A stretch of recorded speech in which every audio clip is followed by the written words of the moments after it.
This is KM Weiland, and you're listening to the 288th episode of the Helping Writers Become Authors podcast. One of my beta readers always laughs at me early in the process of writing a book because I'm always neurotic about whether or not my characters are coming across as likable as I want them to be. Having just finished the first quarter edit of my historical superhero work-in-progress Wayfarer, I'm kind of laughing at myself too. I'm pleased with how it's coming together, especially now that I'm about to get to the really fun stuff. As long as we're writing characters we love and displaying the qualities we love on the page, readers will almost always end up feeling exactly the same way. The latest post in the video series on my blog is first-person POV versus third-person POV, which is right for your book. It discusses the pros and cons of first-person POV versus third-person POV in order to help you make the right decision for your book. To find the post, visit my site at helpingwritersbecomeauthors.com. And now I hope you enjoyed this week's podcast entitled Pinch Points. What are they, and why are they so important to story structure? You may have heard of these little darlings called pinch points. Of all the important structural moments in your story, they're the most likely to be neglected. They get lost amidst the excited chatter about their bigger, flashier brother in the plot points. But pinch points, two of them, both occurring in the second act, are crucial to your story's structure. I realized I've never done a podcast on pinch points, so today I figure it's time to remedy that. After all, there is a lot of confusion swirling around the subject. What are pinch points? How do they compare to plot points? Where do they belong in the story? What do they do? And what happens when you neglect them? So let's find out. Pinch points are, comparatively, small turning points that occur at the 37% mark, halfway between the first plot point and the midpoint, and the 62% mark, halfway between the midpoint and the third plot point. At their most basic level, pinch points are nothing more or less than a reminder of the antagonistic force's power to stymie the protagonist's goal.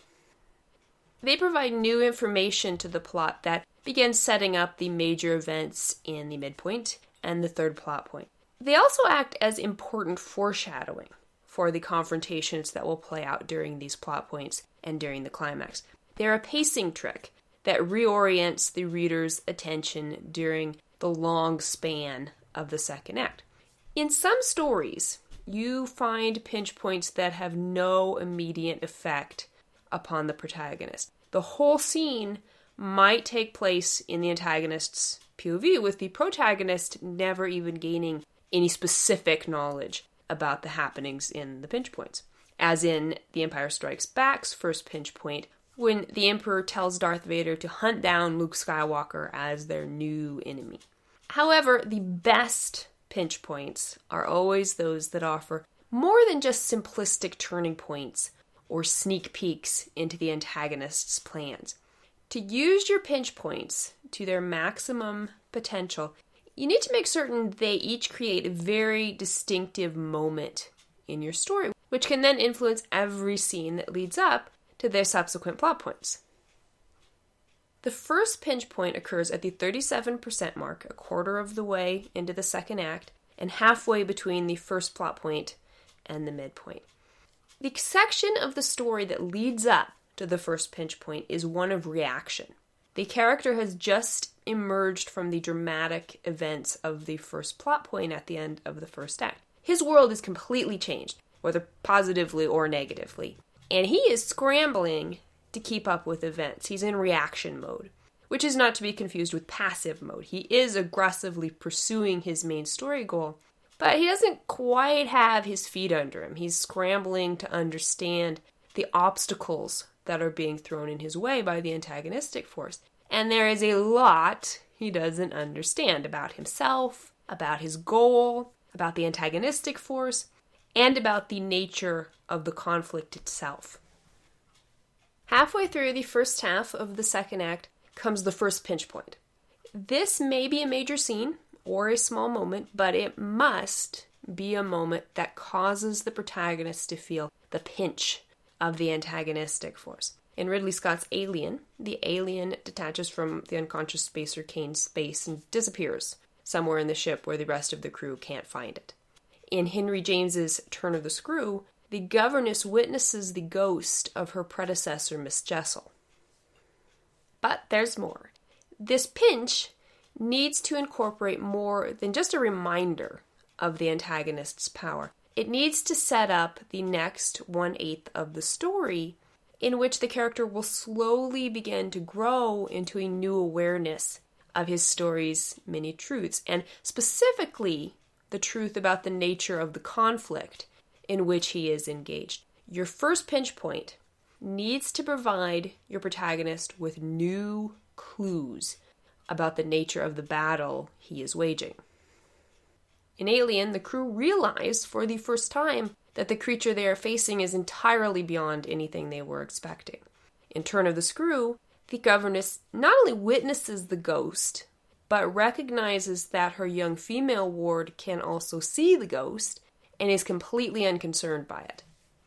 So thanks to these clues, as much as, if not more, than the pressure asserted by the antagonists themselves, these pinch points act as turning points that swing their stories into a new direction and set up the epiphanies that will occur at their midpoints. In itself, the first pinch point does not reveal the true nature of the conflict to the protagonist. Rather, it foreshadows it by providing a peek at facts the protagonist has barely grasped as yet. In the section of the story to follow, between the first pinch point and the midpoint, the character will still be in reaction mode, but he will also begin to move beyond it. As his realization grows, his reactions will become more and more informed, leading him right up to the moment of truth at the center of the story. The midpoint splits both the book itself and the second act. It lands at the 50% mark and is the most dramatic turning point in your story. It is a major plot point, not a pinch point, but it's crucial to any discussion of pinch points since the pinch points are centered around it. The midpoint's primary function is to present the moment of truth. This is the moment when the character finally realizes the central truth about the nature of the conflict. It's instructive when watching movies to observe the protagonist's facial expressions prior to the moment of truth and then afterwards. Before the midpoint, he'll often look baffled as he struggles to keep up with the conflict. Then the light dawns in his eyes at the midpoint, and from that moment on, there's a look of knowing determination on his face. In Alien, the matured baby alien bursts out and kills Kane, and the crew realizes for the first time the true nature of the creature they are contending with.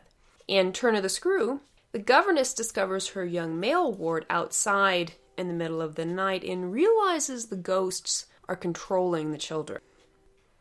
The second pinch point occurs at the 62% mark, 3/4 of the way into the second act and halfway between the midpoint and the third plot point.